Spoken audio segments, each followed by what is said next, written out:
Fans also has its share of both fun and unique villains. Early on in the series, the main antagonists are the FIB. F-I-B.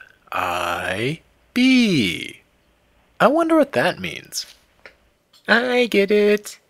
The FIB fill the role of the shadowy government agency that protects the world from the extraterrestrial and the paranormal, something nearly every action series ever made features. The difference here is the figures within the FIB are outright parodies of characters from popular series, rather than thinly veiled carbon copies. While the FIB initially seems to regard the club as a threat, it eventually becomes apparent they have other plans in mind for them. The FIB remains prominent in fans until the series' original end. Probably the most outspoken of all the villains and fans is General Maximiliana. A time traveler with her own private army, Maximiliana seeks to create parallel universes by going back in time to the key moments in human history and preventing them from happening.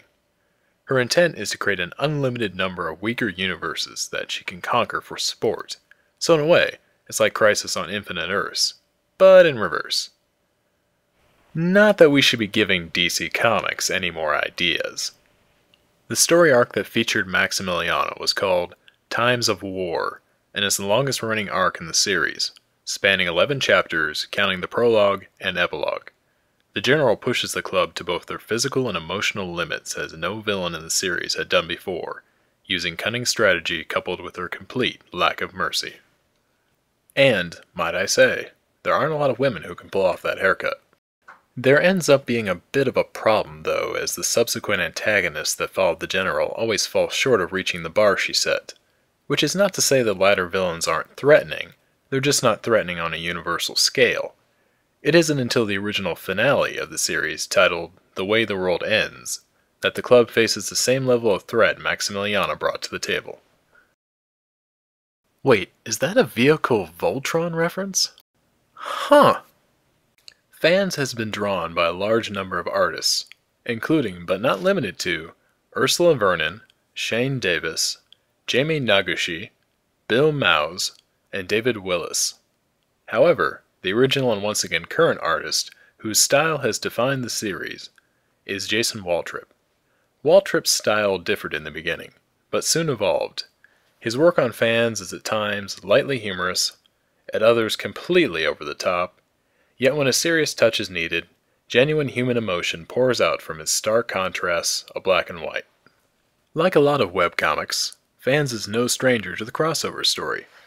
Characters from Fans have guest starred in numerous webcomics, as well as having story canon crossovers with other comics such as Maritza Campos's College Roomies from Hell, Carson Fire's Elf Life, David Willis's It's Walkie, and Shannon Garrity's Narbonic. Fans is a well-rounded and long-running series, which is why I chose it for my first episode. While I would recommend it most for enthusiasts of science fiction and fantasy, anyone who likes comics full of action, comedy, and strong character-driven stories will enjoy Fans. Well, that's all I've got. I hope you'll all give Fans a try, and come back and watch my next video. This is Lobster saying, help control the human population, spay and neuter your children.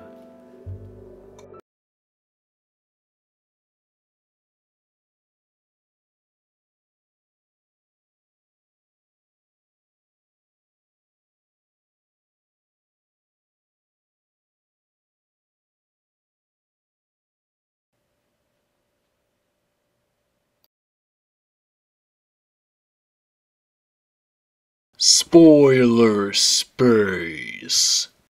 Okay, this is the part of the program where I give away a big plot point of the webcomic. Anyone who hates spoilers, run! Run for your standards and practices!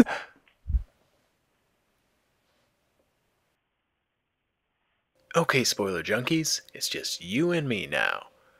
I'm gonna tell you which of the girls Rick chooses to spend the rest of his life with. Will it be Rumi?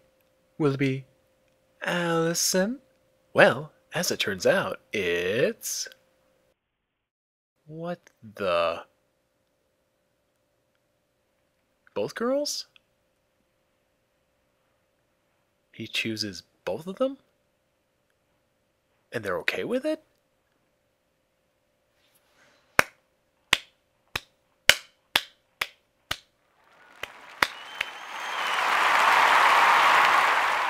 Alright.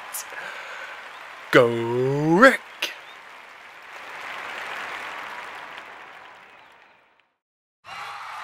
Rick, he's our man. If he can't do it, no one can.